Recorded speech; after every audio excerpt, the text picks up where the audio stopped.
Sumainyo ang Panginoon. At sumainyo. Tayo'y patuloy na makinig at magsabuhay ng mabuting balita sa pagkakasulat ni San Lucas. Papuri sa iyo, Panginoon.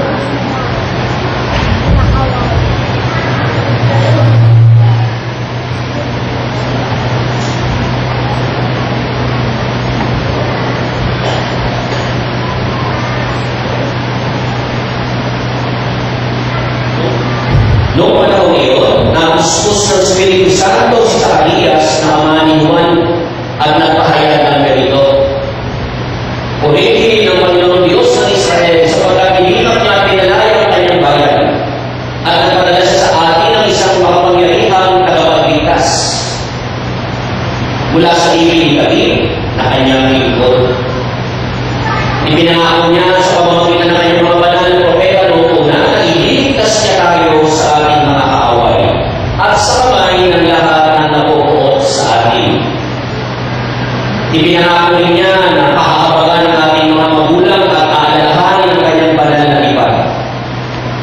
Iyan ang sumpang binitawan niya sa ating amang si Abraham na ililigtas tayo sa ating mga kaaway upang walang takot na makasamba sa Kanya at maging banal at matuwid sa Kanyang paningin habang tayo'y nabubuhay.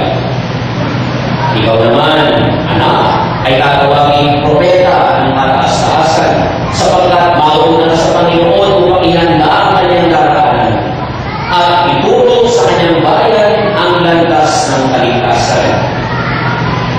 Ang kapatawaran ng bayan, ang kapatawaran ng kanilang mga kasalanan sapagkat lukha ang makapagin ng ating Diyos magbuong ang liwayway sa atin ang araw ng kaligtasan upang magbigay liwanag sa mga nasa katiliman at nasa ilim ng kamatayan at pagbayan tayo tungo sa daan ng kapayapaan. Mga magulang, mga kapatid, ang mabuting balita ng ating kaligtasan. Pinatuloy na namin Panginoon Jesus Kristo.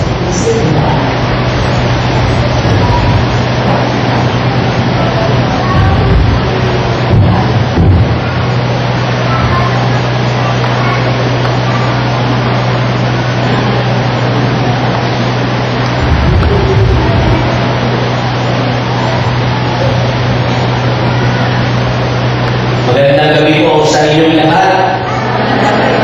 Last night na po kayo, last night. No? Big night. Sorry. Huling gabi, pinabahagi ko po kayo mga naririto sa ibabaw, ay nasa taas. So, good evening, yung mga nasa orchestra.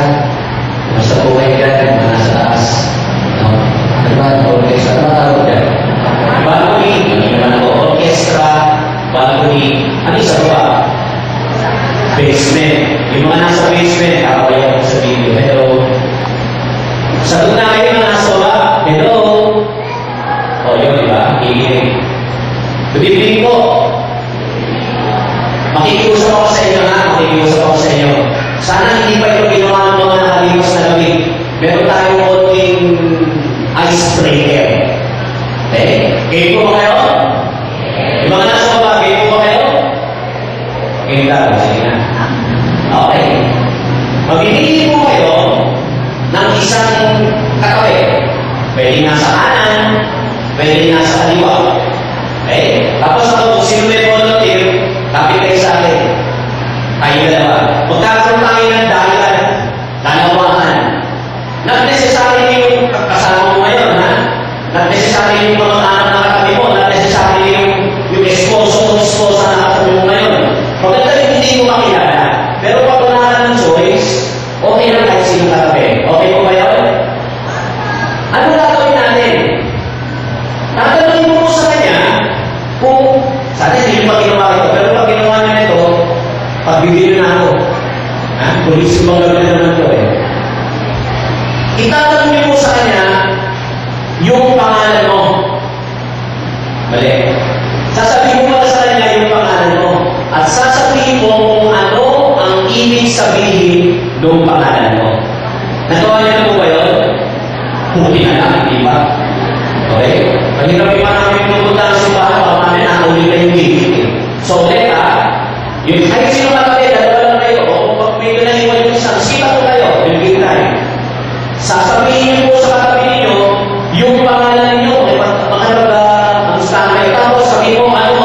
sabihin. Halimbawa, galing ito sa kung saan man.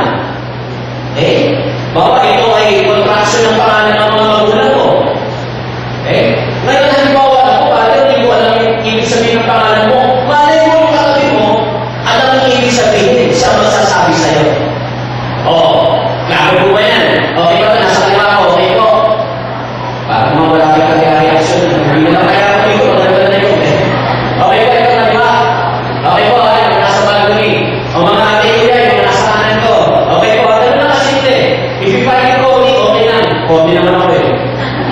Sabihin lang po, ano yung ibig sabihin? You should be proud of your name. You should be proud of your name. So, i-share mo sa kanya. Ano yung ibig sabihin ng pangalan na ito? Yung mga nasa gitna, maliwanag ko ba? Yung mga nasa baba, okay ko ba? Daw. Sino volunteer? Wala ka kami dito. Joseph, busy ko yan. Sino volunteer? Pare. Tayo na dyan.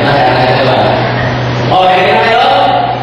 Pick. So, choose one. Sa katabi nyo. Ready? I'll give you 1 minute and a half. Okay? Ready? At maliwanag ko kayo instructions.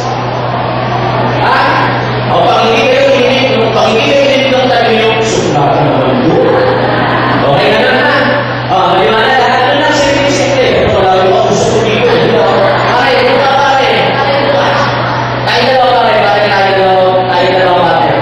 Tayo dalawa kapatinan. Tara, para kayo relax, sumunta kayo dito. Okay. Kasi nakaupo kayo, hindi mo kayo. Dito ba? Ready ha? Alam niyo, may medyo mo dito ha. Okay. Choose your partner. Sabay-sabay tayo. Choose your partner. Mahuli sa inyo. Hindi ako partner ninyo. Choose your partner. Okay po? Teka, ano ba yung gagawin nyo? Tatanungin nyo sa kapatid ninyo kung anong pangalan niya, tapos anong ibig sabihin. Kasi sigurado niya yung ibig sabihin niya. So, dagdag ka naman yan. Tapos, probably, first time sa katabi, you could have a new friend this evening. Is that clear? My sisters and brothers, is that clear? Game na tayo? Let's begin. Sige, kanya-kanyang ingay muna tayo. 1, 2, 3.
Sorry po, ang malabo ako dahil malabo pa rin. Ano yung sabihin ko na nanay? Combination ng mother and father. Mother and father, hindi mata. Ay, mother and father niya. Ayun. Combination. Combination. Salamat po nanay. Anak, ano pangalan ni nanay? Purita. Purita. Kasi Purita. Sige. Dear Daddy, tsaka yung Purita. Wow, talaga naman. Puro si nanay. Palawakan natin si ate at si nanay. Yeah! Para tayo nasa circus na yun. Pakaya mo siya ito. Next! Punta naman tayo sa gitna. Ate, susunod ba Yun lang kaya na pati ng microphone eh. Ate, sino yung katagat mo? Oh, siya. Sige. Ano ang pangalan ni ate? Reza po. Reza. R-E-Z-A, gano'n? Mas H. Reza. Gano'n. Okay, Reza. Saan ba ako? Wala ko kami. Yun. Ano yung sabihin ng Reza? Inisip ng mga papa niya. Sa bagay, wala nang makikarapan. Hindi natin nagbigay sa iyo. Okay naman, take ka. Pero ano ibig sabihin na namas pa namin? Wala na lang. Sige, iba rin. Basta mahalaga may pangalan. Si Carl, ikaw, ano pangalan ng katabi mo yung kapartner mo? Jamie. Ano? Jamie. Okay. Pakitaw yung Jamie. Jamie. Okay, Jamie. Ano ibig sabihin ng Jamie?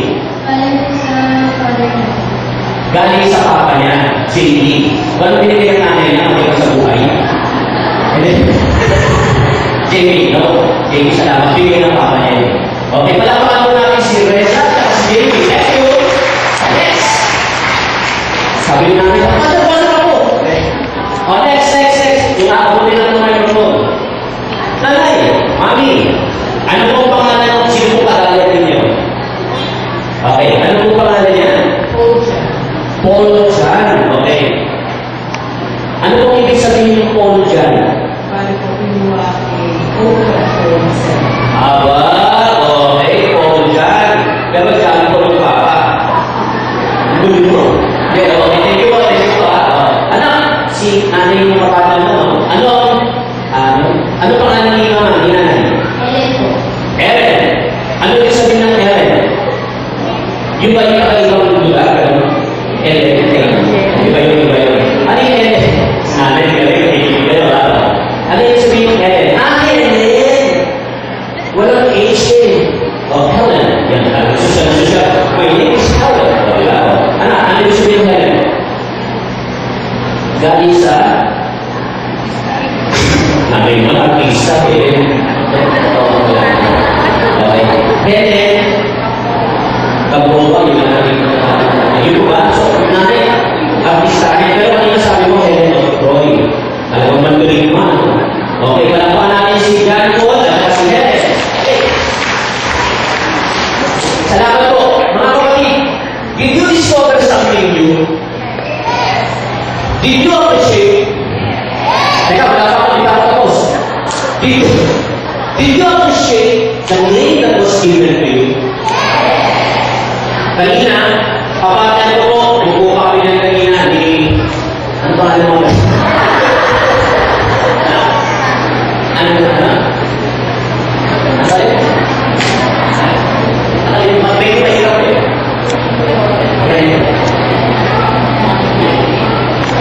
Dreno.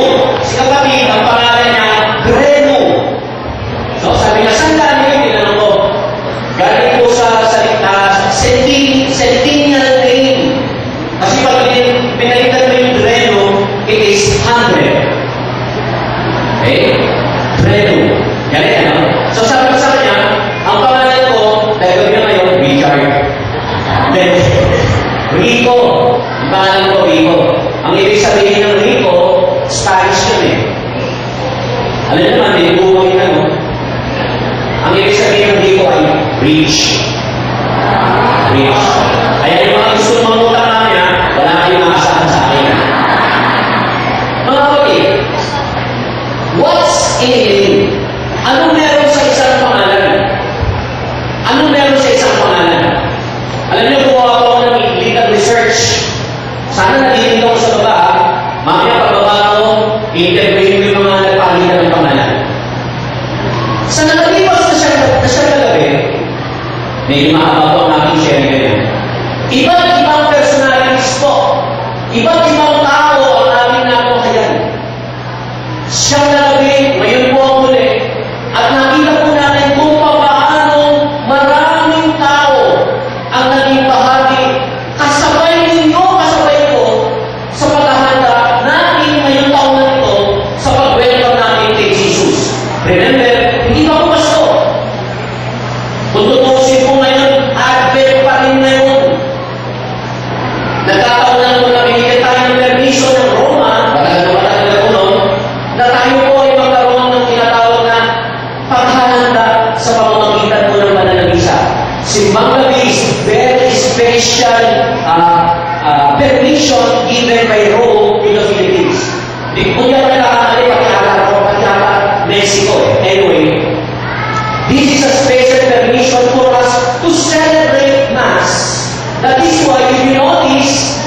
simbang gabi masses, iba po ang kulay. Puti. Hindi po violet. Napansin niyo po na ang isang simbang gabi parang simbang linggo, may gloria. At ang isang simbang gabi po for 9 days ay prayers of the Blessed Virgin Mary. Kaya po, tinalulay ko gabi ko kasi may Ave Maria siya. So, nakita po ninyo, Advent, pero binigyan tayo ng pagkakataon to celebrate in advance Christmas. Anyway, as I was saying, marami po tayo natunghayan ng mga personalities. At yung mga personalities po yun, yung mga pangalan po na nakita natin for 9 nights, 9 days, may mga ibig sabihin din po at sinadya ko po na gawin natin muna yung activity before my sharing, yun ang palitan tayo ng pangalan. I'll give you an example. Well, Jesus, alam mo natin ang ibig sabihin ng Jesus? God saves. No? Alam natin ang ibig sabihin ng Jesus? God saves. Another name, si Zechariah. Yung tatay si Juan Bautista. Ano pangalan ni Juan Bautista? Zechariah? Ano ang ibig sabihin ng pangalan ni Zechariah? Ang ibig sabihin mo nun, God does not forget. Ulitin nga po natin. O, kaya yung mga nagdadalang tao na na, kung ayaw makalimutan si God, pangalan niya sa kanya, kung saan mo Zechariah. Ang nickname Zeki. O, diba? Zeki. So, ano? Parang Betty. Biro na. So, next. Another name. Elizabeth. Ang ibig sabihin mo ng Elizabeth is, God has made a promise. Pakiulit nga po. God has made a promise. Next. Kung di ba nakakamali ang pangalan ni Mary, ang ibig sabihin ng, you can correct niya. The name of Mary means God's beloved. Pakiulit nga po. God's beloved. Yan. Another name, si John. O, anak kami, John. Hindi yung nandyan, nandito. Iba yun, ha? Yan. Ang ibig sabihin po ng John is, God is gracious. Pakiulit mo. God is gracious. O, ito. Noong Advent season, no? Lagi natin narinig, si Isaiah, the prophet Isaiah. Diba, diba? Siya na, apakaligo natin narinig lagi yan. A reading from the prophet Isaiah. Pagbasa mula sa sulat ni Isaiah. Ang ibig sabihin po ng Isaiah is, God is my salvation. Pakiulit nga po. God is my salvation. Mga kapatid, iba't ibang pangalan, iba't ibang personalidad na natin natunghayan. Ang nag-akay sa inyo at sa akin sa siyang gabi, iba't ibang mga personalidad noong mga panahon ngayon na magpahaba ngayon, patuloy na umakay sa inyo at sa akin upang kayo at ako ay maituwid sa tamang landasin. Patungo kanino? Kay Jesus. Walang iba po. Ito si Elizabeth, si Zacarias, si Juan Bautista, si Maria, si Isaías, lahat po yan, kung napansin ninyo, may mga katagang God o Panginoon na nakakabit sa ibig sabihin ng kanilang pangalan. So, ibig sabihin po nun, itong mga tao ito na nagbigay sa atin ng sigla, nagbigay sa atin ng pag-asa, nagbigay sa atin po ng mga pananalita upang sa ganun, mabuo sa ating pagkalian ang ating Panginoon sa kanilang pangalan pa lang. Ganun din sa kanilang buhay. Nakarinig na po yung salita ng Diyos. Mga kaibigan ko kami, laliman natin pa ng konti ang buhay ng mga tao na pakikupo sa iyo kanina. Kung titignan po natin, kung nasa kaibigan po natin yung mga pagbasa ng mabuting balita ng siyang na gabi, napansin niyo ba, itong mga pangalan na ito, itong mga tao ito, oo, nakakabit sa kanilang pangalan ng salita ng Diyos. Ngunit, medyo mahirap yung pinagdaanan nilang buhay. Si Elizabeth, sa kanyang nakandaan, umasa siya mula karoon ng anak, hindi pinagbigyan ng tadhana. Ngunit, Diyos nagtanong tao. Si Zacarias, di po ba? Ano nangyari sa kanya? Sa kanyang matandaan, nagkaroon din siya ng nalipukanas ng katulad ng kanyang asawa si Elizabeth. Yung kanilang anak, di po ba dapat, noong mga panahon na yun, si Juan Bautista, dapat po yung pangalan ng unang anak, lalo na kapag lalaki, ay itinutulat sa pangalan ng ama. Pero hindi na mag-realize, hindi po naging totoo yun sapagkat may ibang plano ang Diyos. So nagkaroon din po ng konting masalimuot ang kwento. Mga kapatid, oo, ang mga pangalan nila may kaakibat, nakatinig na salitang Diyos, ngunit ang kanilang mga karanasan ay hindi po naging maganda, hindi naging maganda. Medyo dumaan sila sa mga pagsubok. Ngunit sa kabila noon, mga kapatid, nanindigan pa rin po yung spirito nila ng kanilang pagtitiwala sa Diyos. At ano po ang natanggap sa kanilang buhay? Sa kabila po ng mga ganitong pangyayari, sila ay nakapabuhay na matuwid. Sila po ay naging maayos ang pamumuhay. Naging mabuting halimbawa sila sa inyo at sa akin. At lalo na, sila ay naging daan upang kayo at ako ay maakay patungo sa Diyos. Mga kapatid, ano naman ang lesson nito sa ginawa ninyo at ginawa natin kanina naman? Nagpaalitan tayo ng pangalan. Marahil naintindihan ko natin, yung pangalan ko pala, may ibig sabihin matutong sa aking pananampalataya. Yung pangalan ko pala ay pinagtutong na pangalan ng aking mga magulang. Yung pangalan ko pala ay inihano, ipinaginihan tulad sa isang papa. Yung pangalan ko pala ay binaliktad na salitang 100. Yung pangalan ko pala ay hindi na tinatanggap kayo sapagkat hindi pa mo ang pangalan. May mga ganun pangalan, Procopio. Okay, mga ganun, di ba? Hindi, ngayon lang naman, maganda po yung Procopio. Pero kung magkakalat, hindi ko ibigay. Mga kapatid, ang sinasabi ko, ang mga pangalan natin, siguro sa panahon natin ngayon, wala na po nakadikit na pangalan ng Diyos. Ngunit, take two, ngunit, magpawawala ng pag-asa. Bakit? Dahil sa biyaya ng binyan, at talagaan po yung araw ng binyan, na tayo ay inuusan ng pananalubig sa ating pupunan, sa ating ulo, at binabanggit ng pare, binibigyan kita sa ngalan ng Ama, ng Anak, at ng Espiritu Santo. Mula ng araw na yun, isang pangalan ang dumikit sa pangalan ng ibig sa atin ng mga magulang natin. At ano po yung pangalan na yun? Ano po yung pangalan na yun? Anybody? Right guess? Christian. Nung araw ng niya, naging binyaran ka, naging Kristiyano ka. Natandaan niyo po ba yun? Kaya ang pangalan natin na yun, kung ako pangalan ko, Rico, Emerico, wala naman yung pang-ibig sabihin na ka. Pero wala naman yung binyaran, naging Christian Rico. Si Reza, walang ibig sabihin ng salitang Diyos. Pero, mulang binyaran, siya ay tinawag na ang Kristiyano Reza. Mga kapatid, kayo at ako, nakikipahagi tayo sa biyaya ngayon. Ang pangalan natin ngayon, talatala natin, katulad ng mga nakita natin ng mga siyang nalabi sa mabuting balita. Mga pangalan na magbibigay po ng sigla. Bakit? Sapagkat nakalinig ang pangalan ng Diyos.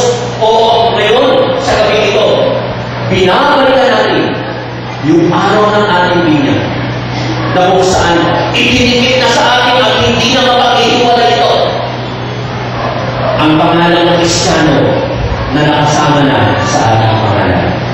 Mga kapatid, napakabuti ng ginawa ng Panginoon sa iyo sa akin. At sinasabi sa akin, you will never be alone. You will never be alone. I will be with you always. Mga kapatid, yan ang pangako. Bukas, pag nasimba po tayo, ano yung magandang pangalan na titinig natin? Sige nga po, baka meron tayong reconnection na halipas na Pasko. Kapag araw ng Pasko, ano yung pinapang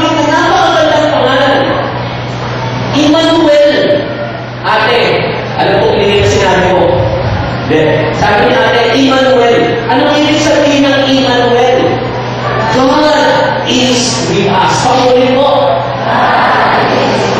Mga kapatid, yun ang aalingaw na pangalan simula bukas. Ang pangalan Emmanuel. Oo, ang pangalan ninyo ay hindi, ang pangalan ko hindi Emmanuel, ngunit dala ng binyag, nagiging kaisa tayo kay Jesus. Nagiging kaisa tayo sa mga personalidad na natunghayan po natin ng siyang nalagay. Mga pangalan na nagsasabi, nasa paligid lamang namin ang Diyos. Abot kami lang natin ng Diyos. Ang Diyos ay sumasali. Hindi ba napakagandang pakuramdam yun? Hindi ba napakaganda po pangitain yun? Hindi ba napakaganda kaisipan yun? Na ang Panginoon ay sumasali. Father, bakit naman nangyari sa mga kapatid natin, sa mga kababayan natin, sa Mindanao, sa Visayas, yung nakalipas na trahedya? Sa palagay mo ba, Father, wala sa kanila ang Diyos? Sa palagay ba natin, ang Panginoon ay umabsent, gabi ay go out, kaya bigla na lang tumuloy ng, hindi mo masabing na lalo, bigla na lang nagkaroon ng dulugin doon? Mga kapatid, tandaan natin, hindi na naisip ng Diyos na kayo at ako'y masaktan. Sapagkat gusto ng Diyos tayo kanyang alala. Sabi ni Isaías, ang mga pangalan natin ay nakaukit sa kanyang kamay. Natandaan ko yun. Ano pa ba nakahanapin natin sa Panginoon? Yun po ay kagawan ng mga, sabihin na natin, irresponsible gawain. Kaya nawalan po ng pagkakataon ng merong sumipsip na tubig. Yung mga puno po ay wala na. Sino ba may kagawa ng Diyos? Hindi, tao eh. Naniniwala pa rin po ako. Ito po yung magandang aral para sa inyo para sa akin. Na habang naririto tayo, alalaman natin, hindi naman bawat isa, hindi naman ang sarili natin. Alalaman natin yung kalikasan na nakapaligid sa atin sa araw-araw. Mga kapatid, tapusin ko na po. Makakakaranay na ang kwentuhan. Baka sabihin, baka inaantot na kayo, kakatuloy pa ang teleserye ngayon sa tanong sa atin. Gusto ko lang po ibigay sa inyo at iwanan itong napakagandang siyang na gabi. Siyang na gabi at sinagahan ng bawat isa. Siyang na gabi na pinasumikapan ng bawat isa. Siyang na gabi na hindi tayo nakalimot na magpunta sa ating bahay kalaki namin, lumalik sa David o sa madaling araw upang makipag-usap, upang makipagkulitan sa Diyos, upang makipagtakbo sa Diyos. Isang Panginoon na nangyayari sa bawat panahon na tayo pupunta, hindi na nalilimot. Hindi po mapalya. Hindi po ma-absent. Sinasabi niya sa atin, I will just be. And your name is written in my heart that I will be for you forever. That I will offer even a second life for you. I will be with you. God is with us. Nasa sa atin ang Panginoon. Mga kapatid, sa pagkatapos ko, sa pagpapatuloy na natin banal na misa, pasalamatan natin ang Panginoon. Una, nakapag-siyang na gabi ako. Una, nakapagsimba ako ng gabi. Ako ay kaisa ko yung mga mahal sa buhay. Magkakasama kami kami. Meron pa akong trabaho. Yung mga panalangin ko ay nasasagot. Binigyan na ako ng pag-asa ng aking inihiro. Binigyan ako ng pagkakataon na ma-extend ko yung aking upa. Mga kapatid, iba't-ibang uri ng pagkasalamat. At lalo hindi, ipapasalamat natin yung ibinigay ng pangalan at buhay sa atin. Ito po ay mga senyales. Ito po yung mga tanda na ang Diyos ay patuloy na sumasa atin. Maging kaisa tayo sa Kaliyas ngayon. Sa ating mabuting balita, ipinahayag po yung kanyang pasasalamat, yung kanyang kanta, yung kanyang awit. Ang binigay ko kasi natin kanina, ang pinahayag natin kanina po ay Tagalog, pero ang equivalent nito, yung pinadasal po ninyo natin pag-morning prayer, yung Benedictus, yung song sa Araya. Yun po equivalent. At ano ba naman nilalatan ko nito? Isang puso na punong-puno ng pasasalamat, punong-puno ng kagalakan, at kanyang sinasabi sa Panginoon at pinupuri niya ang Panginoon sa Salamat sa inyong pakikinig. Salamat sa inyong pagpunta po sa siyang nalagay dito. Salamat po sa inyong walang pagkinig na pagbibigay ng mabuting halimbawa. Salamat po sa ginagawa po ninyo na pagkatapos ng misa sa bawat pagkakataon na may nakakadalo. Binibigyan niyo buhay ang salita sa pamamagitan ng magandang uri ng pakikipag-ugnayan sa araw. Patuloy natin ang ating pagpupuri sa Diyos. Ihanda na